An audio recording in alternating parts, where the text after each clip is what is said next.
Welcome to Beyond Bitcoin, a podcast about all things digital assets, the global communities they are creating, the generations that are using and investing in them, and the challenges faced by the nations that are seeking to regulate them. The content of this program is not to be taken as investment advice.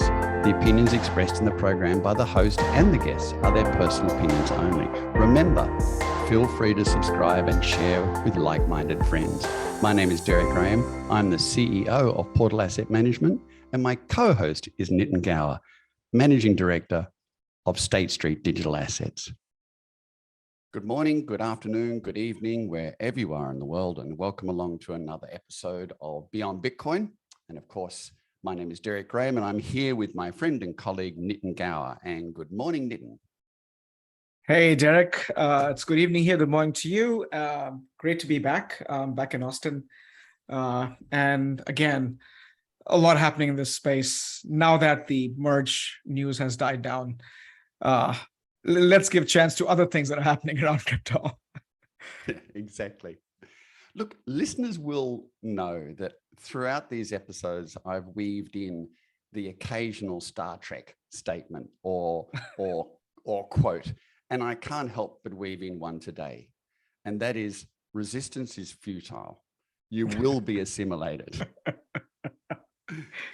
And as many watchers of Star Trek know, the maverick crew of Star Trek don't get assimilated. They do resist, and they think their way around it. And that's the story of creativity versus existent methodologies. But today, we're going to continue our discussion around what we were doing last week. So listeners might remember that last week we talked about transitional technology. We talked about the proposed EDX exchange, which is funded by these great intermediaries, such as Citadel, Fidelity, Charles Schwab, and a team of VCs. And that exchange was designed to look, smell, and feel like a traditional equities exchange so that institutions would be comfortable on onboarding. So I suggested that at the time, in fact, that it was designed as a flavor which was palatable to traditional investors. The terms you might remember was something around bait and hook.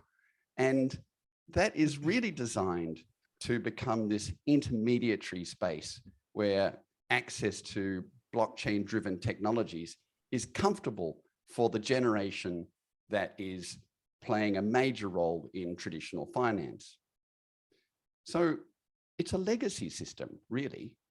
And we've always coped with legacy systems. From year dot, mankind has designed and built legacy systems, transitions from legacy systems, let's say. And so a couple of those examples, might be considered the evolution between the horse and the cart. Well, that was the bicycles and the horseless carriages with the first of those transitions between technology of the horse and the cart. Or maybe the Microsoft operating system versus the Apple Mac. Okay, I'm just teasing there, sorry. But we may need to see transitions to assist current generations of institutional investors to assimilate into this world of blockchain-driven, non-intermediary, trustless code transactions. So the likes of Coinbase, Binance, OKX, Kraken, they are in fact, although they're very much software as a service, they are in fact traditional centralized methodologies for transacting. And we onboard without real consideration that that's what they are. When we know that there's the likes of a number of DLT solutions out there that are code-driven, decentralized exchanges that can do the same work for us, but they are still not used to the same extent as some of these big exchanges are. But by the way, they are still doing large volumes. So we're here in this extraordinary transitional period. And it's going to be interesting for us to define what is transition, what is a stake of claim that's going to be occurring from centralized investment industries that are trying to maintain relevance, and what is ultimately probably going to replace them. I think that's a great topic. It's the one you wanted to cover today. It's a great transition from the EDX discussion last week. Where do you think we're up to in this transition? Yeah, no, Derek, I think, my thinking behind this triggered when we started looking into the post-merge Ethereum, right? We looked into concentrations of, the staking pools and looked into MEV and what happens to sanctioned addresses. And I began to then look into the big players, right? The whole idea behind the entire thesis of Bitcoin was to empower the common man, is to make sure that, currency as a basic human right, which is what Venezuelans have always called now, given that they've gone through several years of oppressive sort of regime in terms, when it comes to finance and access to currency and ability to be able to live their daily lives. I look into this and I look into the recent rapid pace of crypto institutionalization. And that has been fairly rapid in the past, I would say, in 2022. And I do want to discern between the crypto institutions versus institutional crypto. And there is a difference. So I want to spend some time on that, Derek, because I think, I'm not particularly, I'm curious, but I'm not exactly very positive about the outcomes where this is heading, only because if we are creating another system that looks and feels like where we are today, and we're simply going towards extreme financialization of yet another asset class that's meant to change the world, then what have we really achieved in the last, I would say, 13 plus years in the name of disruption? So we just want to focus on constructs that define the current day's financial institution, which has evolved over hundreds of years, as we know, right? And it's become only better. It's more, at least in terms of where it used to be back in the day and where it is now. We have more information, we have electronic systems, we have more, the entire premise around efficient market hypothesis in terms of egalitarian access, availability of information, insider trading rules. So existing financial institution deals with constructs, things like liquidity ratios, things for you to be able to maintain liquid assets to meet short-term obligations, preventing things like bank runs, preventing things like, insolvency. And these have evolved over time. Leverage, looking into the differential between the operating leverage and financial leverages. Fiduciary responsibility. This is the trust relationship that we have between institutions that hold our assets and keep them safe, and ensuring that there's enough regulatory elements that keep that fiduciary responsibility in place. Prudential treatment of assets. Market structures, which has evolved over time in ensuring that there's no risk. And institutional crypto, where traditional finance aimed to get into crypto, has been quite rampant. Most recent, as you may have seen, NASDAQ announced yesterday, is getting into custody. You mentioned EDX, completely removing the complexity of wallets, key management, custody, and trading crypto like you would log onto a website and start trading crypto. It's similar to what you would do now with your brokerage account, with traditional securities, making it super simple. But when you do those things, you rely back on the same market structure that's providing the same set of services. Who's custodian, who's providing liquidity, who's the market maker. We've seen that at BlackRock and sort of, their integration with Aladdin platform, which is their investment management platform. We've seen the recent announcement as early as last week in terms of Franklin Templeton offering digital asset strategies to the wealth managers in partnership with another crypto institution called, Eagle Brook Advisors, to make the platform available. So this is the initiative from traditional finance, which has taken these constructs and applied them to crypto. And then we look at crypto finance or disruptive finance, which begin to act like institutions. These are called crypto institutions. So Coinbase, BitGo, FTX, Galaxy Digital, Wintermute, these companies didn't exist prior to crypto's emergence to prominence. And next thing you know, they all have the same look and feel. They all are some of the remnants and some of the talent from Wall Street has gone and built this. They're exchanges, they're prime brokers, they're custodians, they offer payment services. They begin to look like what we do today with our fragmented nature of financial industry in general that has a sprawl in providing different functions from the industry perspective. And then there's another category which I particularly like is exponential finance. And this is, you mentioned this in terms of decentralized exchanges, DeFi protocols, lending pools, a little away still adhering to some of the tenets, but complex. I don't think people understand, and most common people don't have either access to it or understand how they work. It's really very niche crypto entities who understand the space and are able to deal with algo traders and folks who are having multiple wallets and are able to manage these things in a very systematic way. And if you look at any of those three options, I don't see them impacting the common man in any form or fashion, because the first two have become unreachable for a common man, and the latter part is only meant for crypto aficionados and crypto professionals in general. And to me, that's a problem. So I'm going to take a pause before I dive into. I'd like to spend a little bit more in terms of the evolution of existing market structure. What did blockchain aim to change and flatten that market structure? And what happens when institutions get into the crypto, and what happens when crypto tries to get into the other side? There's a clash, there's a mismatch in cultural and information elements between those two worlds. And that creates the challenges that we have seen lately. So I'm going to take a pause, Derek, to see if that made sense. Well, I'd like to look at it on a positive note here, and that is that the fact that the institutions are paying so much attention to this tiny market of $1 trillion capitalization. You have to remember gold is at about 11.6 trillion capitalization.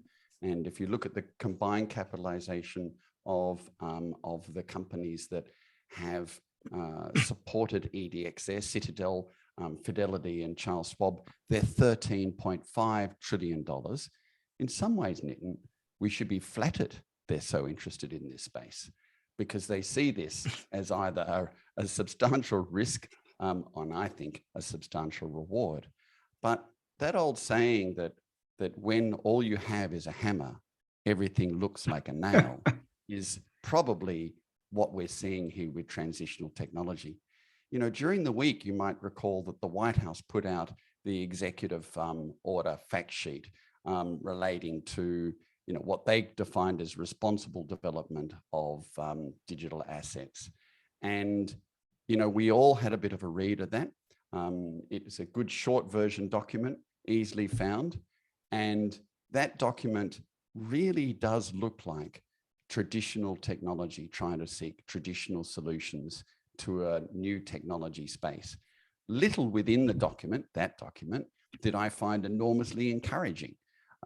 So to give you an example, you know, they talked about the fact that 29 million Americans were either unbanked or underbanked, and that the cost of their payment transactions were very high.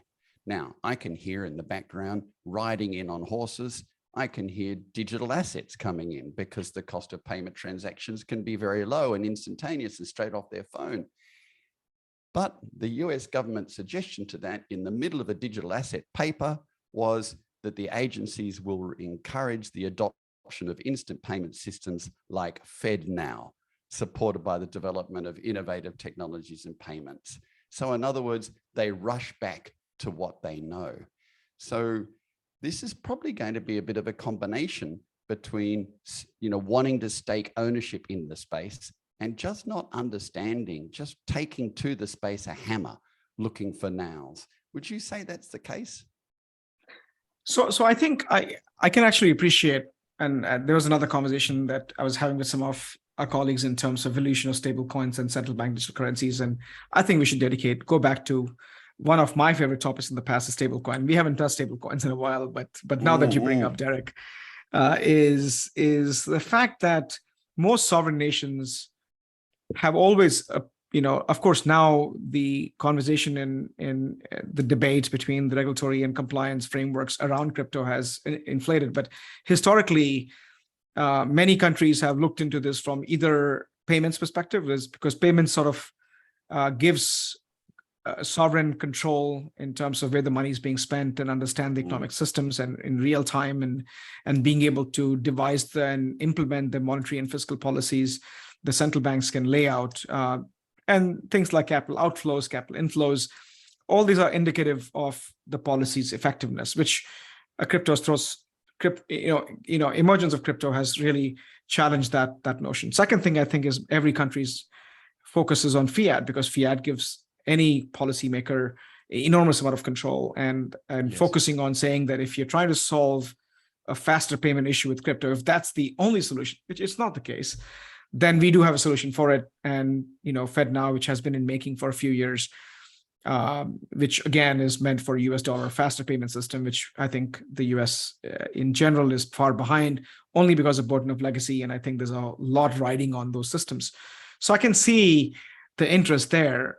I also see that crypto itself doesn't have enough market depth to address all the payments in the world. So there's a whole element of these things have to grow to address the demand on the bulk payment nature, that suddenly the global economic system is anywhere between, from payments perspective, is 28 to $30 trillion.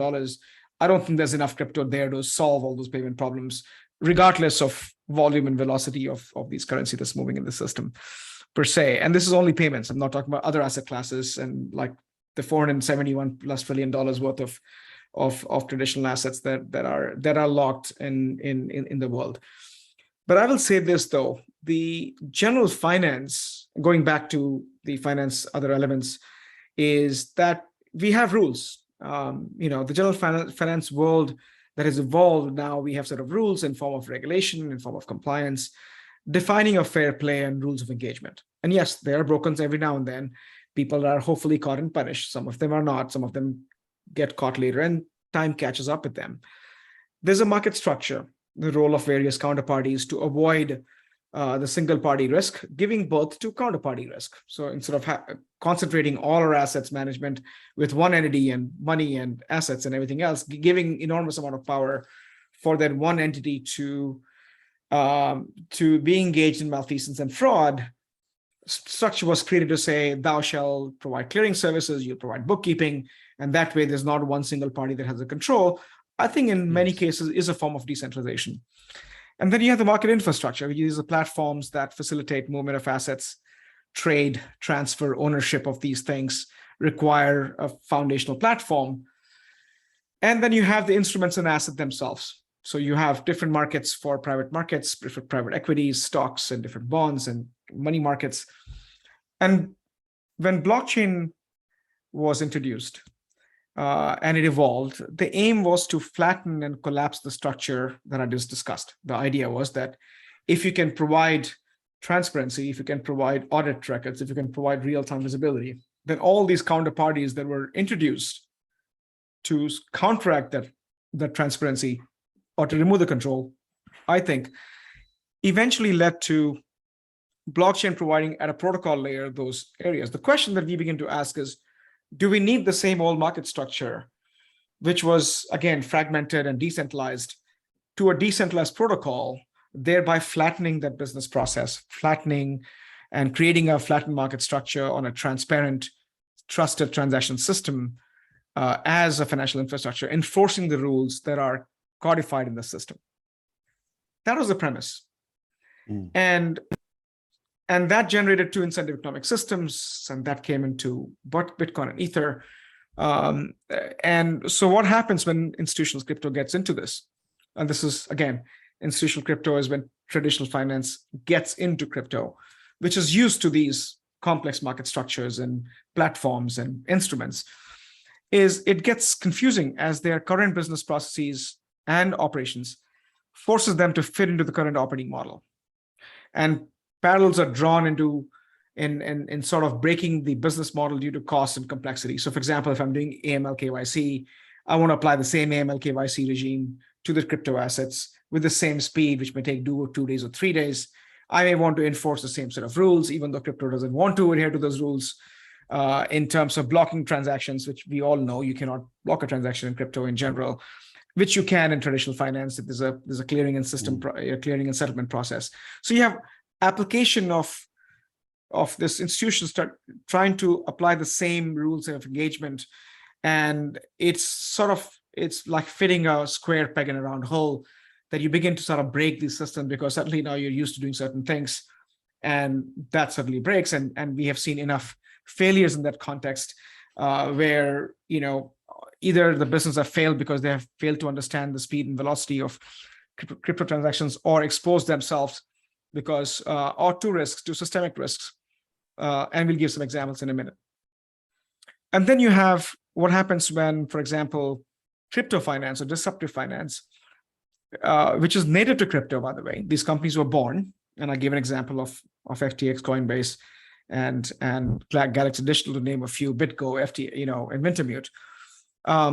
It's reverse. It's fitting round peg into a square hole, where the market structure forces them to fall into a structure alien to crypto. So they are trying to now attract the institutional capital and trying to play by the same rules which crypto is not used to, or crypto doesn't inherit to. So you have this conflict of those sort of elements.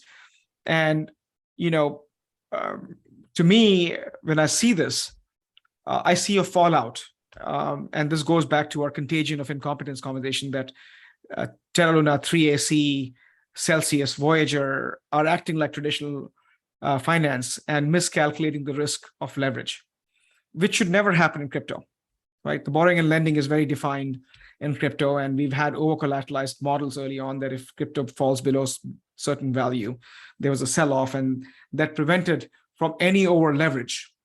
And while it was not the most efficient use of capital, the contagion was limited to people understanding the risk and people ensuring that the investors and the folks who are collateralizing their assets understood the over-collateralization model and took right precautions. And all that changed when these entities begin to borrow with each other with a promise of massive return, which I think was misplaced. And then I see the traditional finance shaping crypto to look and feel and operate like an old system. And we begin to see now EDX and Fidelity and crypto options trading and extra. So I'll say one more thing, Derek, and get your perspective, is I wonder if this was the intended outcome of our extreme financialization of crypto, was what we envisioned. And does this solve the industry? What have we really solved? Besides focusing on ESG and focusing on other elements, have we really addressed the unbanked and underbanked and financial inclusion agenda, and ensuring that we are bringing, improvising the lives of the folks who are the fringes? Was that not the original intent? And where have we landed in 13 years? I'll pause here and get your perspective, Derek. Well, I think it's fair to say that this is a continued journey. This is a snapshot in time that you and I are talking about right now, and the listeners are listening to. It's a snapshot in time. And what we're going to expect is probably a number of parallel systems operating over a period of time, because it's not just technology generations that we're looking at, something that can move very fast, but it's cultural generations. We're talking about a culture that's used to being able to, well, if not on the telephone, but certainly via helpline, resolve issues through transactions that they've put through. Their culture that's used to having an intermediary in place, and a government that's used to being able to control that. It's not what was originally envisaged, I'm sure, by Satoshi Nakamoto or he, she, or they. However, nothing is linear in this space. And so these expectations probably will merge and change, I think, over a period of time. So I think what was going to be really important for us is to have a heightened alert, just to make sure that we're watching things such as the discussion around the post-merge staking ownerships, and the fact that you really need to have about 60-odd thousand US dollars currently in value in Ethereum before you can become a direct staker. Therefore, you have to pool. Therefore, when you do, there are large pooling organizations. Therefore, we're starting to maybe not see decentralized staking occur as we suggest. That is an area that you've raised before. It's an area that I think it's worth being alert to. The areas that we see, I think, from major institutions, I'll go back to the beginning, to a degree, we should be flattered that these guys are entering the space, investing large amounts of money and trying to stake out,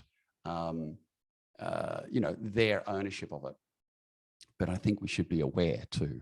And I think we should also note, as generations are coming, those guys are going to be looking at this and going, well, why would I trade on EDX when I can do a DEX exchange trade instantaneously for a fraction of the amount of money?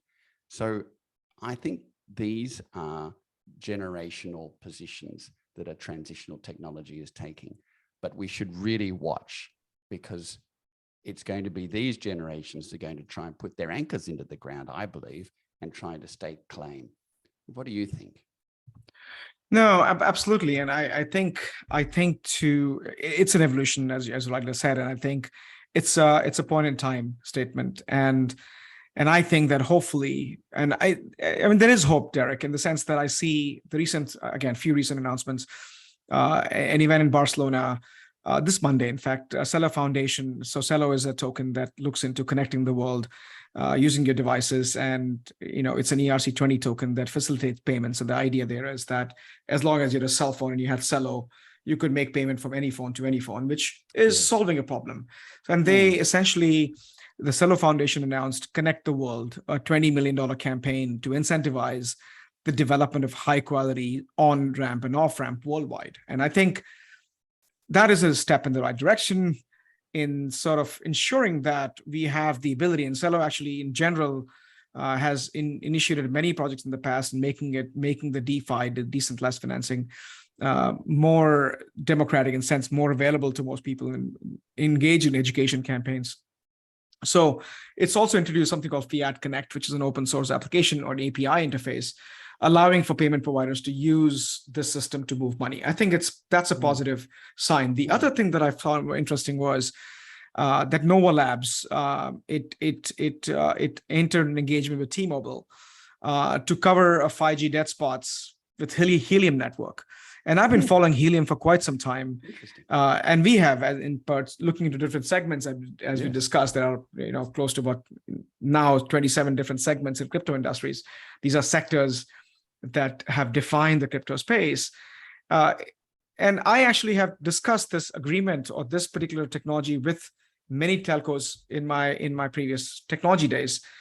And no one seemed to understand this, but this one gave me hope.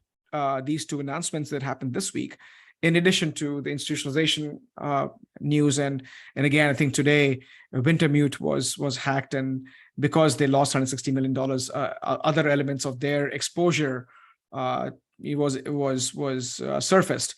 And again, I just look at these things and say, day after day, we are seeing vulnerabilities, we are seeing hacks, we're seeing, when people end up losing money because of these, or permanent loss of assets because of these hacks and these vulnerabilities. The other facet of their over-collateralization or under-collateralization and over-leveraged behavior comes into light. And then I look at these deals with Helium trying to solve connectivity issue, looking at Celo trying to solve the global payment issues, providing on-ramp, off-ramp, providing API for payment ecosystems. I think that gives me hope. That gives me hope that there are few projects who are focusing on, in general, improvising the financial network and technology landscape of the globe itself. And that, in my opinion, will generally uplift, create bigger marketplaces, create more liquidity, because now people are empowered to make those investments, whether it's Celo or whether it's, and these are, again, driven by mobile networks. Both of these, one is to provide a better coverage using the incentive economic system and truly democratic element of how Helium network has evolved. The other one is Celo Foundation. I think, to me, some of these projects are significant steps in the right direction. I would say, if that makes sense. So Web 3.0, Nitin, is going to be very disruptive. In theory, its promise to be able to truly decentralize and empower consumers or just simply end users to become part of the economy should also balance and maybe drive and direct these centralized organizations that are going to be that are staking a claim now. And may I say, Web 3.0 is coming. So what do you think of that? I sense that Web 3.0 may well be the ultimate teller of who's going to be centralized, and what centralized exchanges and what centralized services are going to exist or not exist. Pure economics. No, I think, again, I've written a lot on Web 3.0 and its evolution and its emergence, right? And it's not just a fad, in the sense that I have firmly believed that Web 3.0 can only succeed. So the whole premise of Web 3.0 is creator-led economy and an ability for people to own whether it's content, their data, their identity, and things related to them, your healthcare records. And if you want to be able to have a creator-led economic system, we are in charge of things that we value. If we don't do that, then there's always a Web 2.0 world where you can give your data, give your identity, and let some other platform monetize it because you can keep them safe.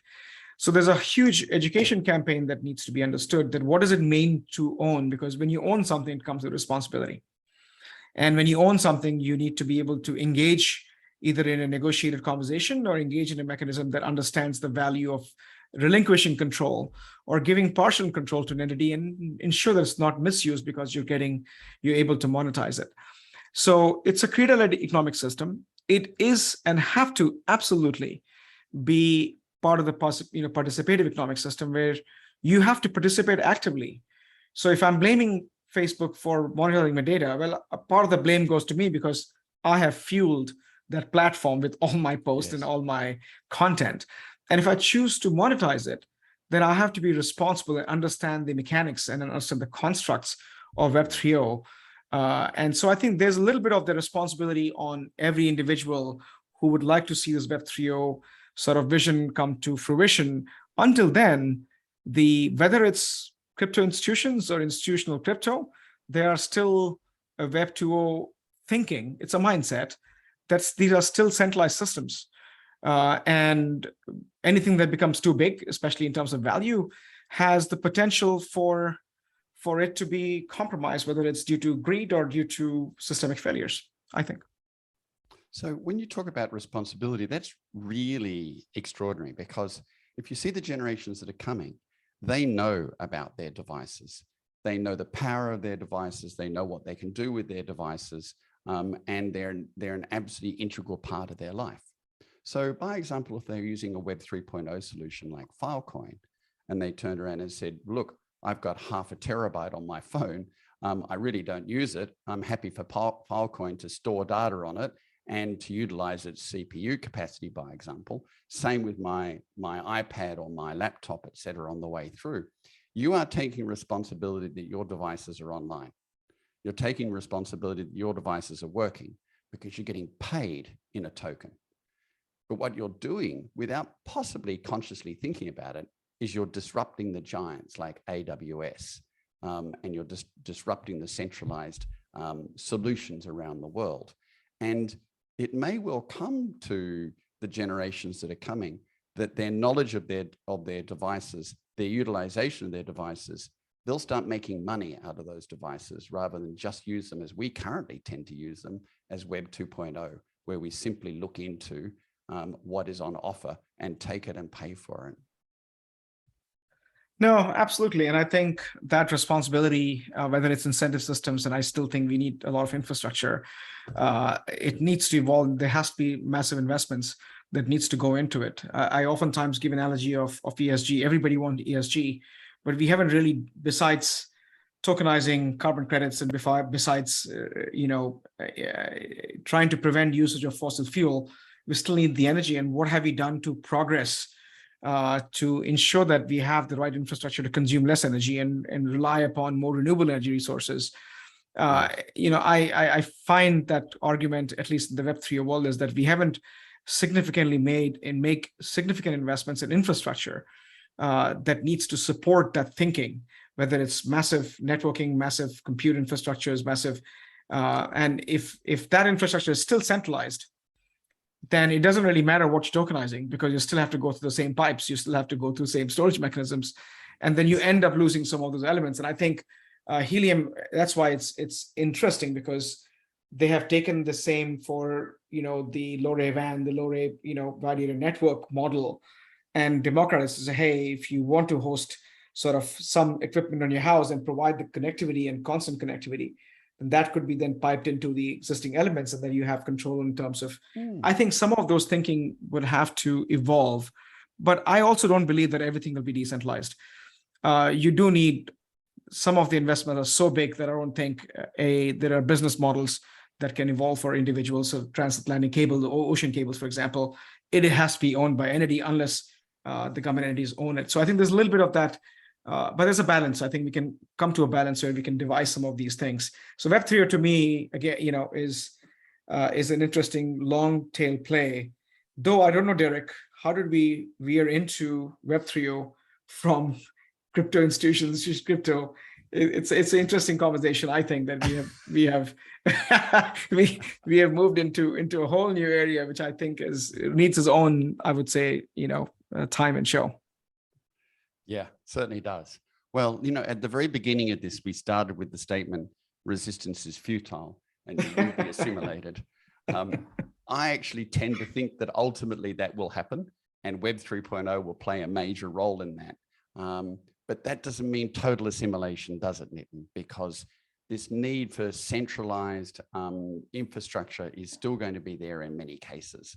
And I think that's the reason why we meandered our conversation from centralized exchanges through to Web 3.0 on the way through. And so for the listeners, really, we've had a conversation about a snapshot in time. There's no immediate change to everything. It's just a steady evolution into what's happening.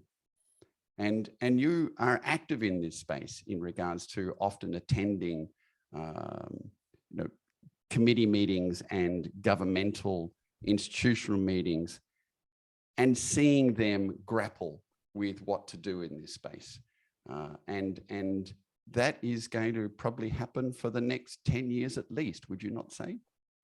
No, I think so. And I think I've seen massive appetite, both in terms of learning and, many entities that I've met, both in terms of the institutional world and some of the global sort of government bodies that I've worked with, as a technologist. There is an appetite and they are amenable to learning and giving themselves that advantage that they need. And I think that to me also is very encouraging. And, so I think, I still think it's a long-term play. I still think it's a 10-year journey, including some of the central bank digital currency projects that you mentioned and some of the growth of these ecosystems. One thing for certain, and this is something which technology would trump the entire movement, is that whatever we see today will not be the same by next year. And I'm certain of that.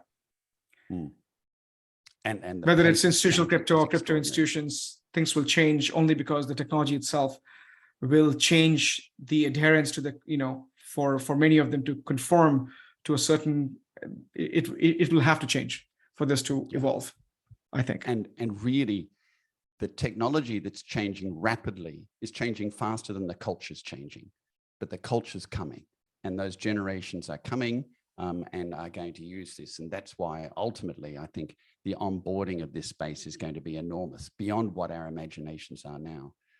But for now, Nitin, let's talk about Web 3.0 in the future episodes, because I think it's an extraordinarily exciting space. And that might take us a little bit away from this process of centralization, which is not all bad. It's just traditional. I have an idea. We should take this Web 3.0 conversation to metaverse. How about that? Great idea. Let's go to the metaverse. Are we sitting in the metaverse now? No, I wrote something on that, and maybe we should spend some time what it is, at some other level. And so, but it was great chatting, Derek. We covered a lot, and I think it gives a chance to opine on what's shaping the world around us. And always a pleasure chatting with you on that topic. Yeah, indeed. Always a pleasure chatting with you. See you next week, Nitin. Bye for now. Take care, Derek. Bye. We hope you enjoyed our weekly conversation. If you have any questions, comments, or suggested topics, please contact Nitin Gower or myself on the emails displayed here or via our LinkedIn profiles. Feel free to subscribe and share with like-minded friends. Stay well, inquisitive, and engaged. See you next week.